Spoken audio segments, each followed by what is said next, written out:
The most challenging thing about writing Heat, honestly, was just me getting out of my own head and getting out of my own way. It was the first book I'd written after Excellent Sons, which not only won a Lambda Literary Award in the gay romance category, but I consider my masterpiece, right? So I was feeling this intense pressure of living up to that book, not duplicating Excellent Sons, but to create the next iteration of my continuing stories, right?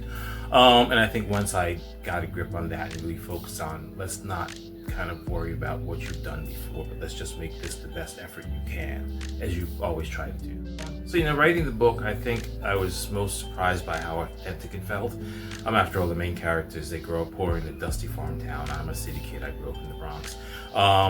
They come from an intensely religious background. I didn't have that. They don't really have support, and I had that. So kind of creating these characters in this world they live in that was so different to mine.